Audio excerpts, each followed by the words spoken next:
지방직 헌법 해설 강의 시작하도록 하겠습니다. 이번에 7급 지방직 헌법을 이제 여러분들 치르게 되었는데요. 일단 총평부터 시작해 보도록 하겠습니다. 첫 번째는 난이도입니다. 이번에 이제 시험이 좀 어려웠다 이런 분들도 있지만 전반적으로는 쉬웠다고 그래요. 이유가 뭐냐면 어려웠다고 하시는 분들은 앞만 봐도 이제 출제 비중이 법령과 통치구조가 많이 출제되었습니다. 따라서 그러다 보니까 체감 난이도가 좀 상승한 면은 있지만 다만 이 법령과 통치구조가 옛날과 다르게 좀 풀만한 데서 많이 나왔거든요. 그러니까 기존에 냈던 데서 많이 출제했지 전혀 뭐 보도 듣도 못한 데서 출제를 한 게 아니기 때문에 제가 볼 때 난이도는 그렇게 어렵진 않았던 것 같아요. 평이한 출제다라는 거죠. 물론 여기에 상대적 이렇게 얘기했습니다. 그러니까 최근에 헌법시험이 너무 어려웠기 때문에 그에 비한다면 이 정도라면 좀 풀만한 수준 아닌가 이렇게 생각이 든다라는 거죠. 자, 기출 분석을 해볼게요. 상급은 거의 없었어요. 상급이라는 게 거의 손도 못 대겠다 그런 건데 그런 거는 거의 없었던 것 같고요. 중상급이 한 법령에서 한 3문제 정도 있었고 중간이나 하가 거의 대부분이었던 것 같습니다. 그래서 제가 볼 때는 유치해서 풀 수 있었으니까 85점 정도는 좀 많이 맞지 않았을까라는 생각이 좀 들어요. 그 다음 진도별 분석. 생각보다 특이하게 통치구조가 출제가 많이 됐어요. 원래 기본권이 한 60에서 70%까지 나올 때도 있거든요. 근데 총론은 옛날 비중하고 별 차이가 없는데 통치구조가 상당히 출제가 많이 됐다는 거, 이게 또 하나의 특징이라고 할 수 있겠습니다. 자, 유형별 분석을 해보면 판례도 판례지만 법령이 많이 나왔다는 게 좀 특징 중에 하나인 것 같아요. 보통 법령은 한 30% 정도만 나오는데 법령이 출제가 많이 됐다, 이게 또 특징인 것 같습니다. 따라서 유형별 분석이라든지 아니면 난이도 분석이라든지 이런 분석만 보면 이번 시험은 되게 어려워야 돼요. 왜냐하면 통치구조라든지 법령이 많이 나오면 약간 난이도가 높거든요. 그런데 조금 이따 해설을 해드리겠지만 그렇게 어려운 법령들이 출제되지는 않았던 것 같다는 거죠. 그래서 상대적으로 낮았던 것 같습니다. 자, 향후 대비 이제 시험이 당장은 7급이 없잖아요. 이제 9급 시험은 있긴 있지만 당장 시험 안 치르시는 분도 되게 많다라는 거죠. 그 시험이 좀 멀리 남아 있는 경우는 여러분들 뭐 다른 거 자꾸 내가 뭘 안다라고 생각하지 마시고 우리 기본 강의 한 번 들었을 때랑 2번 들었을 때가 달라요. 예를 들어서 여러분들이 실강 들으라는 것도 아니고요. 프리패스 많이 있잖아요. 실강 들으면 더 좋지만 실강 꼭 안 들어도 됩니다. 프리패스 있는 분들 프리패스 지금 많이 듣고 계시죠? 그러면 괜히 다른 거 듣지 마시고 항상 사람은 자기가 무지하다, 내가 능력이 없다, 또는 내가 아직 많이 약하다, 이런 걸 자각할 때 실력이 더 높게 올라가거든요. 그러니까 뭘 안다고 생각하지 마시고 제가 볼 때는 기본 강의라든지 이런 거 뭐 이해도 그러니까 2배속으로 들어도 되니까 좀 빨리 듣더라도 한 번 더 들어두시는 게 더 낫지 않을까라는 생각이 들어요. 자꾸 이렇게 기본 내공을 좀 잘 쌓아놔야 그래야 응용력이 많이 생기거든요. 그리고 기출 중심으로 OX를 많이 풀어보는 게 상당히 도움이 될 것 같습니다. 전번에 국가직 해설할 때도 좀 얘기를 드렸지만 문제를 많이 풀어보는 게 최근 시험에서 관건이다 이렇게 생각이 들기 때문에 제 생각에 시간적인 여유가 있다면 기본 강의를 한번 좀 빨리 회독하시는 게 좋겠고요. 그 다음에 시간이 많이 없거나 아니면 이거 듣기에는 내 실력이 좀 있어, 그러면 문제 중심으로 좀 많이 접근하시는 게 바람직하지 않나 이렇게 생각이 든다라는 거죠. 그러면 본격적으로 문제를 풀어보도록 할게요. 1번 국적법입니다. 자, 1번 옳은 것은 했는데 6개월은 너무 쉬운 거 아닌가요? 자진하면 곧바로 상실하죠. 근데 6개월 1년이라고 그러면 최근에 6개월에서 1년으로 바뀐 게 있으니까 오해라도 하겠는데 이건 제가 볼 때 너무 쉬웠던 것 같아요. 그 다음에 두 번째, 권리를 이제 우리가 국적을 상실하게 되면 권리를 양도해야 되는데 핵심은 이 3년이죠. 3년. 근데 3년이 맞으니까 정답은 2번이고요. 그 다음 세 번째, 이것도 쉬워요. 우리가 기본적으로 수반치대 가려면 미성년이어야 되잖아요. 성년인 경우는 거의 없다라는 거죠. 성년인 경우는 거의 5년 3년입니다. 그러니까 미성년이어야 된다라는 거죠. 4번도 너무 쉽죠. 누가 요즘 부기혈통주의 합니까? 부모 양계니까 부인 경우에만 한다 그러면 X, 이 만자 때문에 결국 틀렸다는 거죠. 저는 1번은 난이도가 그렇게 어렵지는 않았던 것 같습니다. 자, 2번 볼게요. 양심의 자유입니다. 이게 1번 같은 경우는 판례 문구 그대로죠.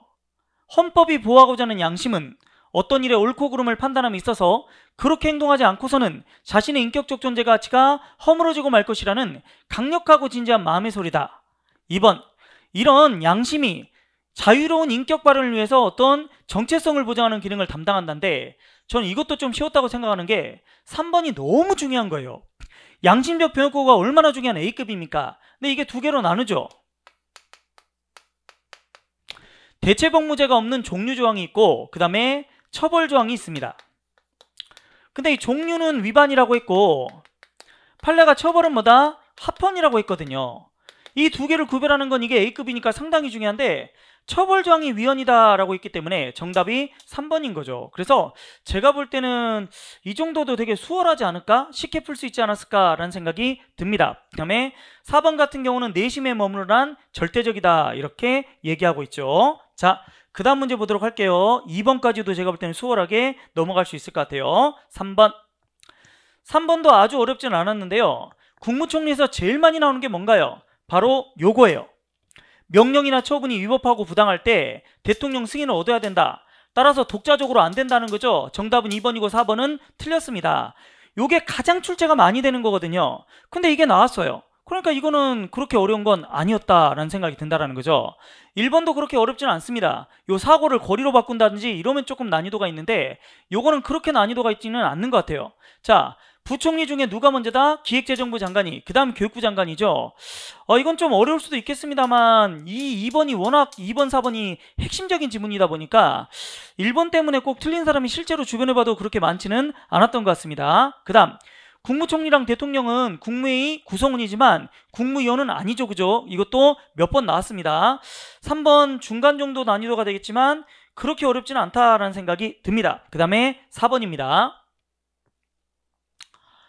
감사원이 법령상, 제도상, 행정상 모순이 있거나 그 밖에 개선할 사항이 있다고 인정할 때는 국무총리나 그런 해당 기관 장에게 개선을 해달라고 요구할 수 있다는 거죠. 자, 특별히 뭘 꽈다라든지 그런 생각이 전혀 안 들어요. 그냥 일반적인 문장입니다. 2번은 여러분들 외우셔야 돼요. 감사위원회는 제적과반수로 의결하고 선관위가 이렇게 일반 의결 정족수로 의결하기 때문에 이런 구별하는 거는 되게 중요합니다. 그 다음 3번 원장은 국회 동의를 받아야 되고요. 위원은 국회 동의 없어도 돼요. 제가 그런 얘기 드렸어요. 감사원과 선관위는 이런 구성과 조직이 제일 중요하다고. 이것도 충분히 맞출 수 있어야 됩니다. 4번도 우리 시험에 몇 번 나왔어요. 요즘에 권한대행 자주 나오거든요. 그래서 원장이 사고로 직무를 수행할 수 없을 때는 가장 1순위가 뭡니까? 최장기간 했던 선임 감사위원이 되는 것이죠. 그죠? 그래서 저는 1번보다도 오히려 밑에 것들을 충분히 알 수 있으니까 1번이 정답이 되지 않을까. 4번도 중간 정도 난이도가 되는 것 같아요. 그렇게 어렵지는 않은 것 같습니다. 5번 기본권 주체성이죠.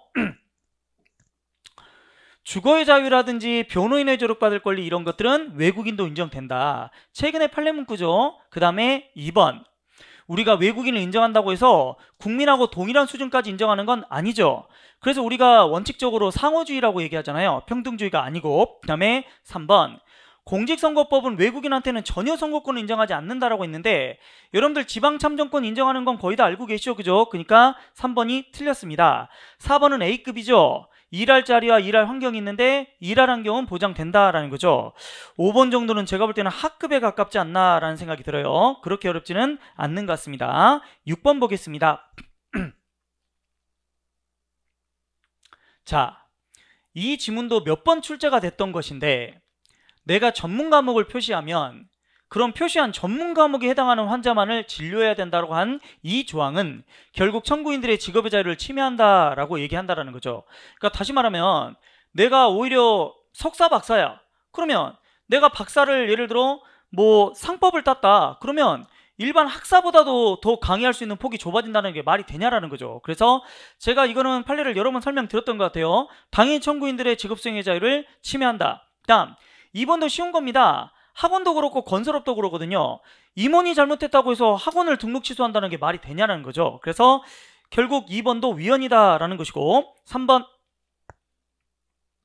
자, 직업이란 생활의 기본적인 수요를 충족시키기 위해서 행하는 계속적인 소득활동을 의미한다 이렇게 얘기한다라는 거죠. 그래서 그러면 이런 성매매 처벌하는 것이 합헌인가 위헌인가를 지금 얘기하고 있는데 성매매자를 처벌하는 것은 과잉금지에 반하지 않는다. 우리 성매매법 합헌인 건 다들 아시죠? 이것도 뭐 제가 볼 때 그렇게 어렵지는 않은 것 같아요. 4번도 유명한 판례이기 때문에 그렇게 어려운 건 아닙니다. 그러니까 변호사 시험 응시기를 5번으로 제한하는 건 합헌이잖아요. 그래서 침해한다. 이 판례 결론만 묻는 문제는 최근에 많이 출제가 안 됐어요. 왜? 너무 쉬우니까. 그래서 이것도 판례 결론만 묻는 거니까 그렇게 난이도가 높지는 않았던 것 같습니다. 근데 이제 강사가 강의할 때, 이런 해설 강의할 때 좀 조심해야 되는 게, 이번 시험 너무 어려웠습니다 이러면 마치 강사가 실력이 없는 것 같고요. 너무 쉬웠다고 그러면 해설 강의 듣는 사람 기분 나쁘다는 거죠. 뭐야, 너는 그렇게 쉽냐? 넌 강사니까 그렇지. 이렇게 할 수 있는데, 나름대로는 객관성을 유지하려고 좀 노력 중인데, 지금 해설 강의를 듣는 분들은 내년 생각하시는 분들이 많을 거 아니에요. 올해로 끝낼 사람들은 무슨 해설 강의를 듣겠습니까? 근데 해설할 때, 해설 강의 들으실 때, 참조하실 때 제가 이 정도는 좀 쉽다라고 하는 것들은 정말 푸셔야 돼요. 나중에 다시 시험을 치실 때. 왜? 요즘 시험이 되게 어렵단 말이에요. 그러니까 이 정도는 풀어줘야만 그 어려운 시험을 대비할 수 있다는 거죠. 이것도 어렵다 그러면 시험 포기하는 소리랑 똑같습니다. 그래서 6번은 관련 기본권을 묻는 것도 아니고 판례 결론을 묻는 거니까 이 정도는 여러분들 푸셔야 된다는 거죠. 이 정도면 학급 정도밖에 안 될 것 같아요. 자, 저는 7번은 조금 난이도가 있었다고 생각해요. 한 중상급. 대통령 선거 및 국회의원 선거, 선거 여력에 이의가 있다 이러면 당의 선거관리위원장을 피고로 해야 된다는 건데, 저희 표에도 있고 책에도 있어요. 근데 이 내용도 조금 쉽진 않고요. 그 다음에 이게 좀 애매한 게, 헌법에 있는 건 여러분들 무조건 외워야 되거든요. 그리고 중앙선거관리위원회 위원장은 여러분들 알다시피 이분은 호선이란 말이에요. 호선이고 맨날 출근하시는 분도 아니에요. 그렇기 때문에 이 사람은 탄핵이 안 됩니다. 그리고 이거 헌법 규정이잖아요. 그래서 솔직히 전체적으로 문제가 좀 수월했지만 그나마 좀 어려운 편에 속하거든요. 그래도 헌법 조문은 여러분들 외우셔야 돼요. 왜? 요즘 헌정사하고 헌법 조문은 정말 미친 듯이 많이 나오거든요. 이번 시험에는 헌정사가 안 나왔지만 그렇다고 헌정사를 등한시하면 절대 안 됩니다. 하여튼 헌법 조문, 헌정사는 요즘 난이도를 높이는데 정말 기여하고 있는, 출제 진짜 잘 되는 거예요. 그래서 헌법 조문이 나왔기 때문에 이건 맞춰야 되지 않을까라는 생각이 좀 들어요. 다만 이제 이런 거에서 얘기하는 거죠. 탄핵 대상은 선관위원은 들어가도 선거관리위원장은 빠집니다. 그게 헌법에 나와 있다는 거죠. 그래서 중앙선관위원장만 헌법에 있고 마치 중앙선거관리위원회는 헌법에 없고 선관위법에만 있는 것처럼 돼 있지만 요건 오답이 되겠죠. 하여튼 제가 볼 때 이건 헌법 내용이기 때문에 약간 난이도가 높은 문제에 속하지만 그래도 이 정도는 맞추셔야 되지 않나라는 생각이 듭니다. 자, 넘어가 보면 이것도 중요하죠. 국회가 관여하면 인사청문 특별위원회, 국회가 관여 안 하면 소관 상임위원회, 이렇게 얘기합니다. 솔직히 4번은 상당히 어려워서 못 맞출 수 있을 것 같아요. 근데 이게 옳지 않은 것을 묻고 있잖아요. 그러니까 이 4번은 이제 출제가 됐으니까 내년을 대비하면 외우셔야 될 것 같은데, 어떤 시험이든 100% 다 책에 나오진 않아요. 어떤 시험이든 여러분들 100% 다 알고 풀지는 못합니다. 근데 아까 얘기한 것처럼 정답을 알면 그럼 4번을 몰라도 뭐예요? 이거는 맞힐 수 있다는 거죠. 4번은 여러분들 해설지를 참고해서 외울 수밖에 없는 것 같아요. 이거는 솔직히 저도 잘 몰랐던 부분 중에 하나인 건데, 그러나 앞에 것을 확실히 알기 때문에 이거는 정답을 맞출 수 있지 않을까라는 생각이 든다라는 거죠. 자, 8번도 조금 어려웠어요. 근데 저는 이것도 맞출만 하지 않았나라는 생각이 들어요. 제가 수업 중에 이런 얘기 드렸어요. 의장이 상임위원장 상대하는 일은 거의 없다. 의장이 정당 대표 상대하는 일은 거의 없다. 그럼 의장은 누구를 상대한대요? 원내교섭단체 대표위원이라든지 아니면 운영위원회 위원장 있죠. 요 둘 빼고는 거의 다른 상임위는 거의 협의하지 않는다, 논의하지 않는다, 이렇게 얘기 드렸어요. 그래서 여기 보면 2시 10시가 틀린 게 아니라 요게 틀렸죠. 상임위원회 위원장과 협의한다, 요 내용이 오답입니다. 그래서 정답은 1번이고요 2번에 보시면 휴회 중이거나 대통령 요구가 있을 때는, 또 4분의 1 이상 요구가 있을 때는 회의를 재개한다, 이렇게 돼 있죠. 정족수가 좀 포인트인 것 같은데 뭐 아주 어려운 건 아닌 것 같고, 다음 이 3번은 잘 나오죠. 본회의 또는 위원회에서 의제가 되면 동의를 얻어야 된다, 이렇게 얘기하는 것이고, 그 다음에 4번도 우리 책에도 있습니다. 매년 1월 30일을 3월 30일로 낸다고 그랬죠. 그래서 여긴 1월 30일이니까 이거는 맞는다, 이렇게 봐야 돼요. 8번도 제가 볼 때 난이도가 좀 있는데요. 하여튼 이건 명심해야 돼요. 의장은 운영위원회 위원장이라든지 아니면 원내교섭단체 대표, 이들과 협의하는 경우는 있어도 다른 쪽하고 협의하는 일은 거의 없다, 이렇게 보셔야 된다는 거죠. 9번 가겠습니다. 임기가 끝난 판사는 인사위원회 심의를 거치고 대법관의 동의를 받아 대법원장이 연임 발령합니다. 그 다음 110조에 군사법원의 근거가 있습니다, 이렇게 지금 얘기하고 있고요. 3번, 이게 솔직히 좀 쉬운 건 아니었던 것 같아요. 다만 아주 어려웠던 것도 아닌 것 같습니다. 여러분들 군사상 기밀, 초병 초소, 유독 음식물, 이런 경우는 일반 사람도 군사재판을 받고요. 그 다음 간첩죄, 초병초소, 유독음식물 이런 건 단심재판 받을 수 있잖아요. 근데 비상계엄에서는 우리가 단심재판 받을 수 있죠. 그러면 꼭 군인군무원에 하나일까요? 아닙니다. 이런 범죄라면 이런 경우는 비상계엄일 때 이런 군사재판과 관련된 것이라면 당연히 이들도 단심재판 받을 수 있다는 거죠. 그래서 다시 한번 얘기 드릴게요. 우리 일반인들도 군사재판 받을 수 있거든요. 근데 그런 게 비상계엄이랑 겹치면 그럼 그거는 단심으로 끝나겠죠. 왜? 비상계엄이 뭔데? 거의 전쟁 상황이라는 거예요. 3심제를 하고 싶어도 서울이 북한한테 점령당했는데 어떻게 3심제를 합니까? 그러니까 군사재판이 그냥 단심제로 끝날 수 있는데 일반인도 군사재판 받을 수가 있다는 거죠. 그러면 그런 비상계엄 상황이라면 이런 일반인이 군사재판 받는 상황이라면 당연히 단심제로 끝날 수 있는 거죠. 그래서 3번이 틀렸다 이렇게 봐야 됩니다. 4번, 이 판례도 되게 유명한 판례잖아요. 이명박 대통령 때 보통 이걸로 그 판사 연임 안 되는 경우 거의 없는데 그분이 좀 이상한 어떻게 보면 이제 근무 성적이 현저히 불량한 게 아니라 뭐 실제 있었던 일이니까 각하 빅녀신가 이렇게 대통령을 이렇게 좀 비하하는 그런 발언을 해가지고 이게 이제 문제가 됐지만 다만 이 단어 자체가 문제는 아니다 해서 합헌이라고 우리 책에도 있고 판례로도 여러 번 언급했잖아요. 이것도 최신 판례고. 그러니까 저는 만약에 이 문제는 풀었을 것 같아요. 요게 좀 어렵긴 하지만 확실하게 124는 제가 알고 있었기 때문에 그래서 풀 수 있지 않을까라는 생각이 듭니다. 하여튼 이것도 약간 난이도는 있지만 글쎄요, 못 풀 정도의 문제는 아니지 않나라는 생각이 든다라는 거죠. 자, 계속 가보겠습니다. 10번. 탄핵 결정이 있으면 5년 내는 공무원이 될 수 없습니다. 그 다음 2번. 탄핵 사유가 되는 직무상 직무는 법제상 소관 직무에 속하는 고유 업무 및 통념상 이와 관련된 업무를 말합니다. 근데 이거는 학급이에요. 문제가 너무 쉬워. 이거 너무 중요했거든요. 박근혜 대통령 때 9명이 아니라 8명이 있었지만 제가 수업 때도 그런 얘기 했던 것 같아요. 아니 이때까지 계속 이렇게 한 거에 대해서 아무런 이의 제기도 안 하다가 갑자기 이렇게 한다는 게 말이 되냐. 우리 법에는 7인 이상의 출석이라는 말만 있더라. 따라서 이건 문제가 없다고 그랬죠. 근데 이제 이거는 잘못됐다 할 수 없다라고 했으니까 결국 정답은 3번이라는 거죠. 그래서 이 문제 정도면 제가 볼 때는 학급 아닌가 이런 생각이 들어요. 너무 중요한 지문이 나왔기 때문에 그렇게 어렵지는 않았을 것 같습니다. 그리고 이것도 되게 중요하죠. 성실은 탄핵소추 사유가 안 된다. 이것도 되게 중요한 지문이죠. 중요한 지문들로만 구성이 됐기 때문에 난도가 그렇게 어렵지는 않을 것 같습니다. 11번도 난이도가 좀 있어요. 일단 이게 어려운데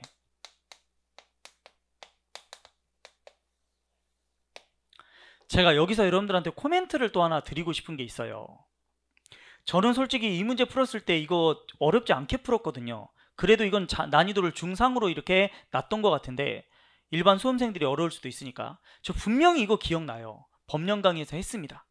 근데 뭔 얘기를 하고 싶은 거냐면 제가 강의했습니다. 제가 잘합니다. 이런 얘기를 하고 싶은 게 아니라 여러분들 이번 지방직 문제만 봐도 법령이 지금 장난이게 출제되고 있죠. 거의 절반 가까이 출제됐단 말이에요.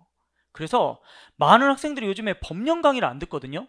법령 대비를 안 해. 근데 작년 19년도 국가직 실급도 법령이 진짜 많이 났어요. 근데 올해 지방직도 법령이 진짜 많이 났거든요. 법령 강의 들으셔야 돼요. 제 강의 아니어도 돼. 법령 대비 반드시 하셔야 됩니다. 안 그러면 자꾸 이렇게 시험에서 자주 안 냈던 거 내려고 그러고 틀리게 내려다 보니까 난도가 높아져가지고 그러니까 이번에 법령 강의 좀 많이 들었던 분들은 제가 아까도 얘기했지만 난도가 그렇게 어렵지 않았어요. 법령이 많이 나왔지만 그렇게 어려운 법령들이 아니었단 말이에요. 근데 법령 강의를 충분히 준비 안 했다면 그러면 난이도가 높았을 수 있습니다. 뭐 사람들이 많이 어려웠다는데 저는 그런 의미에서 왜 어려웠는지를 잘 모르겠더라고요. 그래서 법령 강의를 제발 좀 들으셔야 되겠다라는 생각을 합니다. 들었으면 좀 수월하게 풀었을 거예요. 이거 분명히 있었어요. 국정조사할 때 내가 직무를 수행할 수 없다 위원장이 그러면 위원장이 소속되지 않는 교섭단체 소속의 간사 중에서 이렇게 직무를 대행한다 이게 있었단 말이에요. 한 번이라도 눈도장 찍었으면 훨씬 더 낫을 거다. 왜? 제가 이게 왜 기억이 나냐면 법령 특강 할 때 저 이거 처음 봤거든. 그래서 아 이건 좀 특이하네 라고 해서 기억이 지금도 각인이 돼요. 권한대행이 원체 출제가 많이 됐기 때문에 그래서 야 이건 너무 어렵다라고 얘기도 했었던 것 같아요. 그래서 그런 얘기를 했기 때문에 더 기억이 난다는 거죠. 딴 것보다 다음 시험할 때는 법령 강의가 좀 필수적으로 들으셔야 될 것 같다 이런 생각이 듭니다. 자 2번을 알게 되면 나머지는 좀 쉬워요. 3번 4분의 1 이상의 요구가 있어야 되죠. 국정조서. 그 다음에 4번도 몇 번 나왔어요. 광역은 자동으로 하지만 기초, 광역이 아닌 지자체는 뭐다? 본회의 특별의 의결이 있어야 된다. 이렇게 얘기했거든요. 저는 개인적으로 이 지문이 되게 어려웠는데 이걸 안다면 정답이 이게 될 수밖에 없지 않나 싶어요. 그리고 사실 봐봐요. 뭔가를 할 때 의결이 있어야 한다라고 그러지 의결 없이 하는 경우가 더러 있겠습니까? 국정감사 및 조사에 관한 법률을 따져보면 본회의는 조사위원회의 중간보고를 받고 조사를 장기간 계속할 필요가 없다고 인정할 때는 의결을 얻어가지고 활동기간을 단축할 수 있겠죠. 원래 활동기간이 있는데 연장을 해도 의결해야 되고 단축을 해도 의결할 필요가 있겠죠. 그래서 제 생각에는 저는 이건 중상이라고 생각합니다. 어려웠어요. 다만 요거를 확실히 안다면 그럼 제가 볼 때는 문제 푸는데 별 지장이 없지 않았을까라는 생각이 든다라는 거죠. 넘어가 봅시다. 국회의장과 부의장이죠. 이거는 난이도가 하급인 것 같아요. 왜? 임시의장 다수득표자라는 게 핵심이죠. 이거 되게 쉬운 거잖아요. 이 정도는 다들 정족수로 외우고 계신단 말이죠. 그 다음 2번도 다들 알 거예요. 우리 의장단 선거할 때 잔여기간으로 하죠. 잔여기간. 그래서 2년으로 한다. 새로 계신다 이러면 틀립니다. 그죠? 그리고 이건 A급이에요.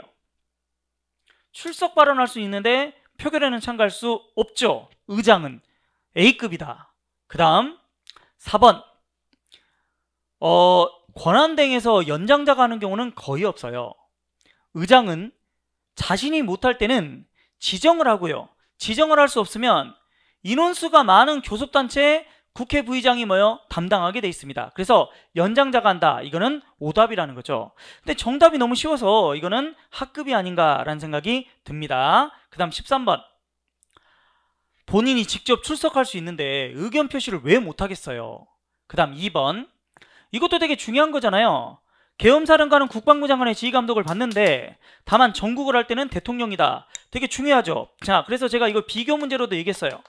선포는 그런 거 저런 거 없이 무조건 대통령이다 이렇게 얘기했다라는 거죠. 여기까지 추가해서 여러분들 생각하셔야 되겠죠. 그 다음 3번도 쉬워요. 대통령은 형사상 불소추 특권만 있지 민사상까지는 없습니다. 그 다음 네 번째 일반 사면 국회동의 얘만 유일하게 받아야 되는 거죠. 이것도 난이도가 어렵진 않은 것 같아요. 이것도 쉽게 풀 수 있지 않나 이렇게 생각이 됩니다. 그 다음 14번 일반적 행동자유. 학생들 중에 이것도 조금 어려웠다라고 하시는 분들도 있더라고요. 저도 중간 정도는 될 것 같은데 글쎄요 문제 풀 때 그렇게 어렵진 않았는데 일반적 행동자유는 여기 있는 것처럼 위험한 스포츠를 즐긴다든지 이런 것도 전부 다 일반적 행동자유에 들어간다 이렇게 얘기하고 우리 일반적 행동자유나 행복주기에서 제일 중요한 게 이거거든요.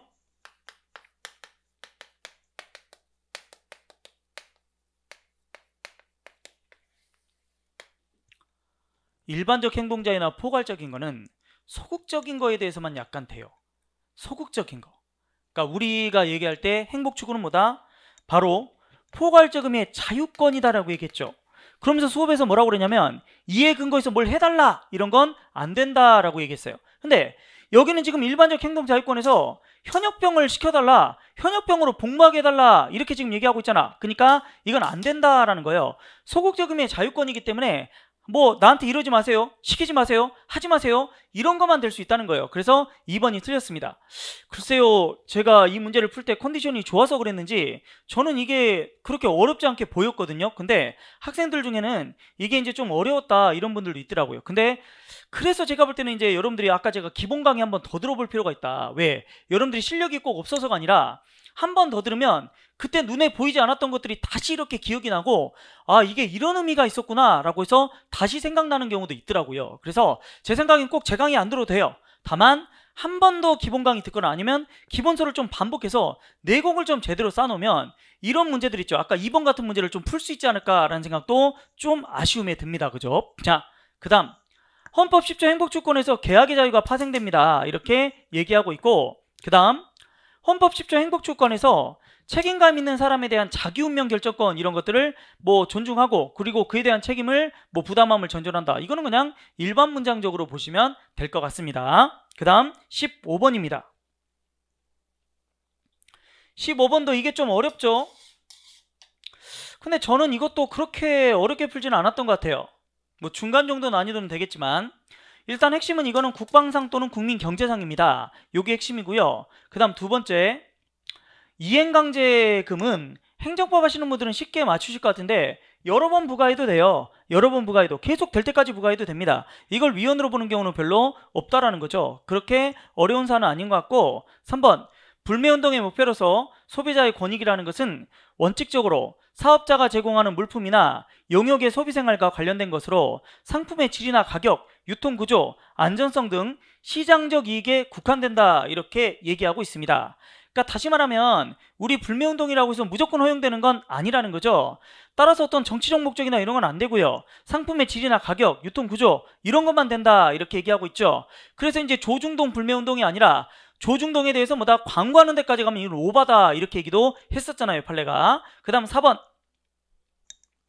의약품 도매상의 허가를 받기 위해서 필요한 창고 면적에 최소 기준을 정하고 있다. 그러니까 최소한 이 정도는 돼야 될 것 같다, 창고가, 이렇게 얘기한 건 중소기업 보호 육성 의무를 위반한 건 아니죠. 아니, 창고 하나도 못 갖는 중소기업도 있습니까? 창고가 그렇게 비싸고 창고가 그렇게 많은 돈을 들어가는 건 아니잖아요. 저장 창고기 때문에 이런 최소한의 기준을 가져라. 그래야 뭐 여러분들 어느 정도 보관도 되고, 그래야 뭐가 될까요? 이번에 뭐 백신도 실온 상태에 들어가서 난리 난 적도 있잖아요. 그러니까 의약품은 안전관리가 중요하기 때문에 이런 최소한의 기준을 정하는 건 이거는 잘못이 아니다, 이렇게 생각이 든다는 거죠. 글쎄요, 저는 이 문제를 풀 때 문제 푸는데 그렇게 어렵진 않았어요. 1번, 2번, 3번이 그렇게 어렵지 않았기 때문에 4번도 생각해보면 충분히 맞힐 수 있는 수준이 아니었나라는 생각이 듭니다. 아까도 얘기한 것처럼 책에 꼭 없다고 해서, 또는 우리가 이 문제를 안 풀어봤다고 해서 꼭 못 맞추는 건 아니라는 거죠. 그래서 응용력만 기른다면 이거는 난이도가 그렇게 중상급으로 올라가지는 않지 않을까라는 생각이 들더라고요. 자, 16번. 저는 이거는 맞춰야 된다고 생각해요. 좀 쉬웠다라는 생각도 듭니다. 왜? 이게 너무 유명한 판례라서요. 이것도 유명한 판례죠. 국무총리 공간이고 외교기관이고 국회고 국회의사당이고, 최근에 판례가 나왔잖아요. 100m 이내에서 전면 규제하면 뭐다, 이는 위헌이다 라고 해갖고 법도 바뀌었단 말이에요. 제가 수업 때도 그런 얘기 했어요. 2020년에 개정된 법이다, 이거 반드시 체크하고 가야 된다 라고 얘기도 했고, 추록 강의에서도 얘기를 했었던 것 같아요. 그러니까 이 정도는 맞춰야죠. 그러면 지나친 규제니까 위헌이죠. 할 수 없다라고 했으니까 이거 볼 것도 없어요. 볼 것도 없다. 이거 세 개가 거의 세트라는 거예요. 100m 이내에서 전면 금지하면 위헌이기 때문에 할 수 없다라고 했으니까 정답은 4번이 될 수밖에 없습니다. 이것도 생각보다 쉽게 풀었고요. 난이도가 이 정도면 하급 정도 되지 않을까 싶습니다. 그 다음 뭐 집회는 장소 선택의 자유나 이런 게 있다, 이거는 뭐 큰 의미 없는 것 같습니다. 이런 것들은 빨리 푸셔야 되지 않을까라는 생각도 들어요. 17. 표현의 자유죠. 옳지 않은 것은 이렇게 했는데, 의료 광고를 할 때 이것도 최신 판례죠. 그러니까 민간기구 형식처럼 돼 있지만 실질적으로 국가가 관여했다면 검열이다, 이렇게 얘기하고, 그 다음 우리 음란물이라든지 저속관광행물 이거 못 나가게 하는 건 위헌이라는 거, 이것도 여러 번 봤던 판례죠, 그죠? 자, 그 다음 3번이 좀 중요한데 이것도 정말 많이 나왔어요. 그러니까 우리가 인터넷 신문할 때 5명 이상을 상시 고용해라 라는 그런 내용이잖아요. 이거는 직업수행의 자유를 제한하지 않습니다. 주된 기본권은 언론의 자유고요. 그 다음 명확성의 원칙이나 포괄임, 그리고 사전허가 금지, 즉 검열에 위배되지 않는다. 요게 최근에 너무 많이 나왔고, 특히 관련 기본권 문제로 출제가 엄청 많이 나왔어요. 그래서 이 직업수행의 자유를 제한하지 않는다를 제가 굳이 언급한 건 예로도 출제가 되었단 말이에요. 그래서 주된 기본권은 언론이고 검열이 위배되지는 않습니다. 근데 위배된다고 그랬으니까 이런 건 어떻게 해야 되냐면 미리 정리할 수밖에 없어요. 미리 내가 이거는 연습을 많이 해가지고 나오면 맞추는 수밖에 없습니다. 시험장 가서 이거를 풀기는 너무 어렵다는 거죠. 제 책에 보시면 이거 세무표 쳐져가지고 이렇게 쭉 나와 있거든요. 그러니까 글쎄요, 이거는 미리 정리하고, 이런 것들은 워낙 최근에 출제가 많이 됐으니까 정리를 했냐 안 했냐가 문제를 푸는 관건이었던 것 같아요. 정리 안 하고 들어갔으면 이 문제는 되게 어려웠을 것 같습니다. 그 다음 4번. 4번은 볼 것도 없죠. 이것도 A급이잖아요. 건강기능식품 검열에 해당하기 때문에 위헌이다, 이렇게 봤던 내용이죠, 그죠? 자, 그래서 정리를 했으면 쉽게 풀었을 것이고, 정리 안 했으면 정말 어려운 그런 문제였을 것 같다, 이런 생각이 듭니다. 자, 형벌법규는 목적론적 해석도 가능하다라고 합니다. 입법자가 왜 그걸 만들었을까, 이런 목적론적 해석도 가능하다는 건데 뭐 큰 의미가 있는 질문은 아닌 것 같고요. 다음에 2번. 어떤 사람이 송환할 수 없으면 송환할 때까지 보호시설에 보호할 수 있도록 한 것, 이거는 위헌이 아니라는 거. 이거는 최신 판례입니다. 최신 판례는 당연히 아셔야 되고요. 저는 근데 이거 3번이 너무 쉬워요. 변호인과 미결 수용자의 서신은 검열하면 안 돼요. 검열하면 안 됩니다. 그러니까 여기 보면 변호인을 조력받을 권리는 충분한 접견을 허용해야 된다. 근데 변호인과 미결 수행자의 이런 걸 적용을 안 하면 그럼 어디다 하겠다는 거예요. 그죠? 자, 이것도 너무 쉬운 거야. 변호인과 미결 수행자가 만나고 서신 교류할 때는 어떠한 제한도 하면 안 돼요. 그러니까 우리가 만났을 때는 뭐다? 거의 제한하면 안 된다는 거죠. 그래서 당연히 이건 위헌인 것 같습니다. 그죠? 당연히 여기에 그 검열하거나 이래버리면 안 된다는 거죠. 그래서 이것도 어려운 내용은 아니지 않나라는 생각이 듭니다. 그 다음 뭐 4번은 큰 의미 없죠. 형사상 자기에게 불리한 진술을 거부할 수 있다. 이렇게 나오니까 큰 의미 없는 것 같고, 그 다음에 19번 100분의 2 이상 득표하지 못했을 때 등록 취소하는 거 위헌이라는 거 다들 아시죠? 2번이 좀 어려운 건데 저는 3번 때문에 이거 맞췄을 것 같아요. 이것도 난이도가 쉽죠. 왜? 우리 등록 취소되면 어떻게 돼요? 금형증 다시 쓸 수 있지만 정당 해산되면 영원히 금형증 못 쓰거든. 근데 여기 보면 헌재 의회에서 해산된 정당인데 이게 나중에 금형증을 다시 쓸 수 있다. 선거 때까지만 못 쓴다라고 하는 건 등록 취소에 관한 내용이란 말이에요. 등록 취소하고 정당 해산 여러분들 구별하는 건 A급이죠. 그러니까 이 정도는 여러분들이 당연히 맞춰야 된다. 이렇게 생각이 듭니다. 그 다음에 4번도 당원협의회가 사무소 못 두게 하는 건 최근에도 출제가 된 바 있거든요. 그래서 어렵지 않은 것 같고 2번이 좀 여러분들 처음 봤을 수도 있어요. 근데 2번이 좀 어렵더라도 3번 때문에 맞춰야 되지 않을까요? 등록 취소하고 우리가 위헌정당에서는 반드시 구별해야 된다는 거죠. 그래서 이것도 그렇게 어렵지는 않지 않나라는 생각이 들어요. 그 다음에 20번 헌재의 위헌 결정으로 효력에 관한 걸로 옳지 않은 것. 기속력이 있죠. 그 다음 2번도 너무 중요하죠. 판단 유타는 옛날에 재심이 안 됐다가 지금은 재심이 됩니다. 하급이에요. 하급. 이 정도라면. 그 다음 3번도 너무 잘 나와요. 형벌이 위헌이 되면 합헌 결정이 있은 다음 날의 핵심이야. 실제 기출문제 이거 있었습니다. 다음 날로 소급한다 라고 했습니다. 4번 헌재 결정 이후에 기속력이 있는가? 있으려면 몇 명이 필요하다? 5인만 갖고는 안 되죠. 6인이 필요하다. 이렇게 얘기합니다. 자, 이상으로 해설 강의가 끝났는데요. 아까 얘기 드린 것처럼 조금은 죄송해요. 왜냐면 제가 풀 때는 좀 쉬웠거든요. 저는 거의 100점이었던 것 같아요. 강사가 100점인 게 자랑인 게 아니라 제가 풀었을 때 그렇게 전반적으로 어렵진 않았거든요. 몇 번 정도는 어려웠어요. 아까 국정감사라든지 아니면 뭐 선관이라든지 감사원 문제 이런 것들은 저 풀 때도 좀 어려웠지만 글쎄 손도 못 댈 정도로 저는 제가 틀릴 정도로 어려운 수준은 아니었던 것 같아요. 국가직 실급만 해도 조금 어려웠었거든요. 근데 이거는 상대적으로 좀 쉬웠습니다. 근데 이번 시험도 그렇고 전번 시험도 그렇고 잘 본 사람 못 본 사람이 편차가 되게 커요. 그거는 준비를 어떻게 했느냐 그리고 응용력이 어느 정도 차이가 있느냐 여기에 따라 달라지는 것 같아요. 제가 볼 때 여러분들 이번 시험 같은 경우는 꼭 다시 한번 얘기 드리지만 여러분들 법령 강의 꼭 한번 들어두시면 훨씬 더 정답률이 높아질 것 같고요. 그 다음에 두 번째는 시험이 끝났으니까 여유가 있잖아요. 그러니까 내공 쌓는데 좀 주력하세요. 자꾸 무슨 이상한 어려운 문제 자꾸 풀려. 이거 어려운 문제 안 풀어도 충분히 풀 수 있어요. 그리고 어려운 문제 풀었다고 해서 맞출 수 있는 것도 아니거든요. 그러니까 내공을 좀 쌓는데 주력하시고 나중에 내공이 쌓아지시면 문제를 좀 그 문제가 희한한 문제들 말고 기출문제만 자꾸 푸세요. 헌법 기출문제가 얼마나 많은데요. 요즘에 문재인 정부 들어서면서 헌법이 정말 다른 직면에 많이 들어가거든요. 그래서 헌법 시험 문제 좀 이렇게 기출문제 좀 많이 풀어보시면 제가 볼 때 분명히 이런 시험은 여러분도 100점 맞을 수 있다 이렇게 생각이 듭니다. 하여튼 이상으로 해설 강의 마치도록 하겠습니다. 감사합니다.